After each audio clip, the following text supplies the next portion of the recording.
dinadaanan ni Reed, guys. Biggest cafe in the Philippines.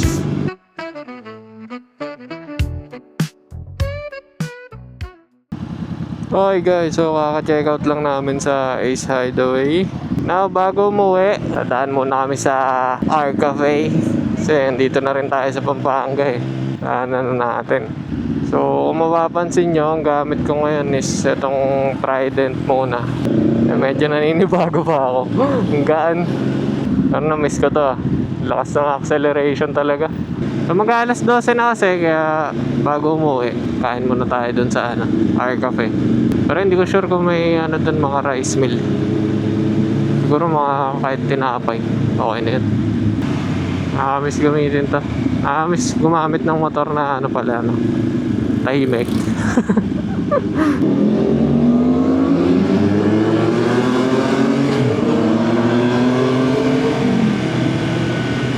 Konting piga lang, naiiwan ako eh.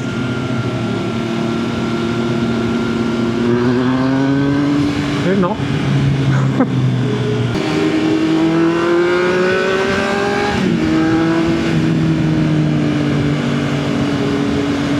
Lakas talaga.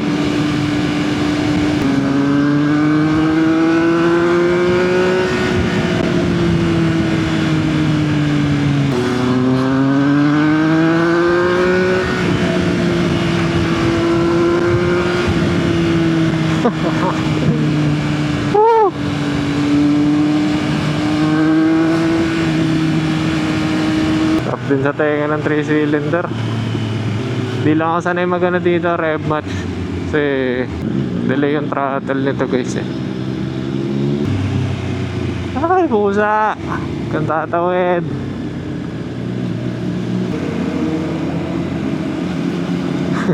Karirinig ko yung CB.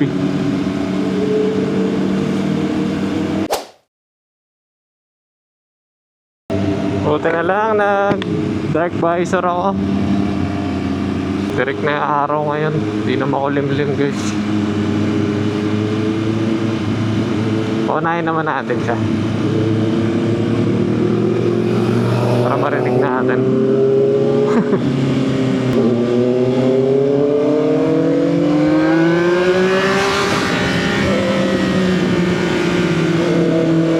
Grabe pag overtake ka dito, kayang kaya.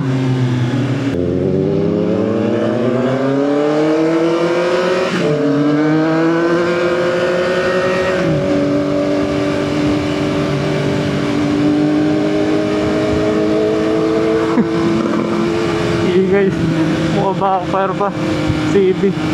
Kaya nga natin yung rev match. Yun, kailangan malakas yung gas.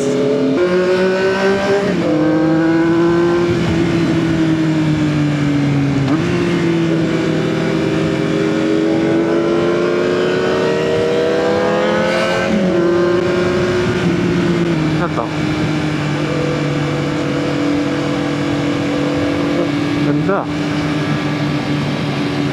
Municipality of Orac, Pampanga. Orac na pala tayo guys. Parehas pa sila ng riding jersey.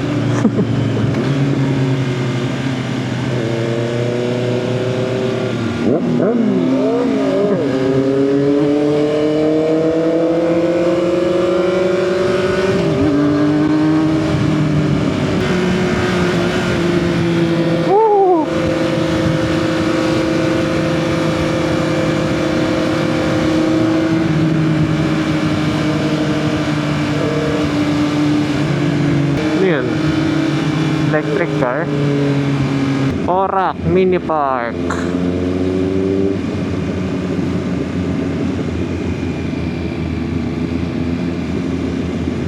Yun, pa San Fernando tayo sa kaliwa.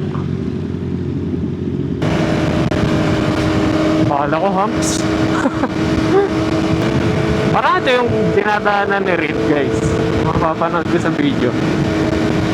Yung bypass na lagi niyang dinadaanan, tapos sumahapit siya.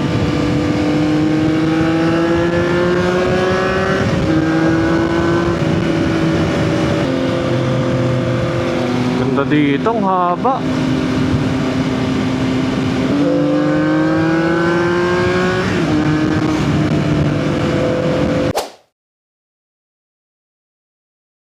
Oh, grabe. Ang haba ng bypass.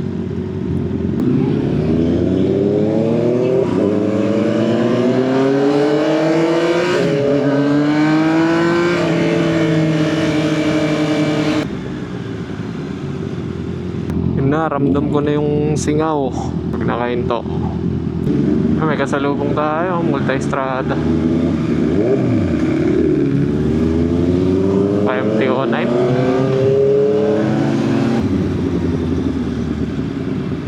Ito na guys. Grabe. Biggest cafe in the Philippines. Laki talaga. Parang mall.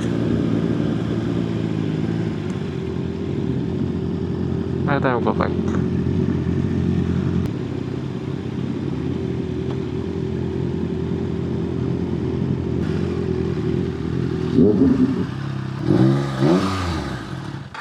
Tara guys, pasok tayo.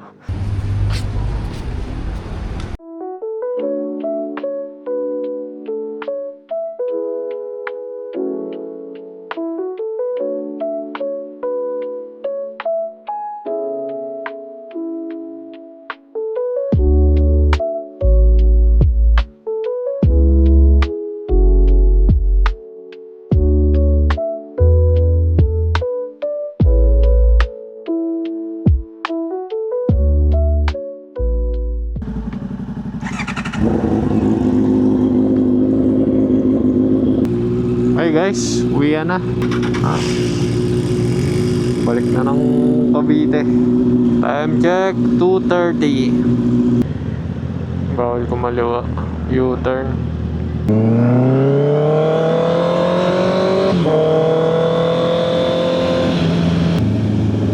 To Manila.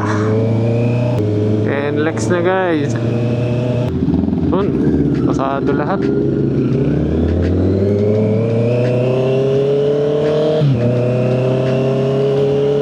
Yun lang muna guys. Kung nag-enjoy kayo, please like and subscribe. See you next time.